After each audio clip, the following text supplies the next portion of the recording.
Captain வந்து ரொம்ப ஜாலியான நான்லாம் ஒரு சின்ன ஒரு ஃபர்ஸ்ட் வந்த தயாரிப்பாளர் தானே. ஆனா கேப்டன் வந்து அவ்வளோ க்ளோஸா வந்திருந்தாரு. ஆல்மோஸ்ட் ஒரு டெய்லி நாங்க என்னுடைய இதுக்கு வருவார் அபராஜித் ஃபிலிம்ஸுக்கு. Almost very close captain. நம்ம நைட்டு பீச்சுக்கு போவோம், பீச்சில் உட்காந்து நிறைய பேசிட்டு இருப்பாரு. அப்புறம் அமெரிக்காவுக்கு வந்தாரு, அமெரிக்கா ஃபுல்லா சுத்தி பார்த்தோம். ஜாலியா நாங்க அமெரிக்கால எல்லா தெருக்கள்லயும் சுத்தி இருந்தோம். So gem of a person. யூஸ்வலா அமெரிக்கால ஒரு பெரிய ஹீரோ வராரு அப்படின்னா நம்ம என்ன செலவழிச்சாலும் திரும்பி போய் செலவுகளை போய் கேட்போம், அது ரீஇம்பர்ஸ்மெண்ட், இதெல்லாம் வந்து சான்ஸே இல்லை.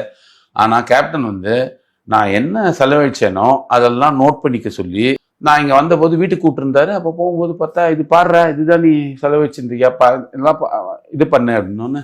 அதெல்லாம் என்ன கேப்டன்னா, ஒரு சின்ன செலவு கூட நான் பண்ணக்கூடாதுன்னு சொல்லி எவ்வளோ டாலர் செலவாச்சோ அந்த காசையும் இது பண்ணி, அப்புறம் எங்களுக்கெல்லாம் உட்கார வச்சு, எனக்கு எங்க அண்ணனுக்கெல்லாம் உட்கார வச்சு அவங்களே சமையல் பண்ணி பரிமாறி, அப்புறமா அந்த காசெல்லாம் திரும்பி கொடுத்து, நான் சொன்னேன் ரொம்ப எம்பராஸ் பண்றீங்கன்னா, அதெல்லாம் இல்லை, எவ்வளோ நேரம் செலவழிச்சு எங்களெல்லாம் எல்லா இடத்தையும் கூட்டு போனேன், எங்களால் உனக்கு பொருட்செலவு இருக்கக்கூடாது, அதெல்லாம் வந்து அமேசிங். இன்ஃபேக்ட் எனக்கு ரொம்ப ஆசை அவரோட பையன் சண்முக பாண்டிய ஒரு பெரிய ஒரு படத்துல ஹீரோவா அறிமுகப்படுத்தி அது ஒரு மாபெரும் வெற்றி பெறணும். அது கேப்டன் இருந்த காலத்திலேயே நான் நிறைய முயற்சி பண்ணேன். Still that process is going on.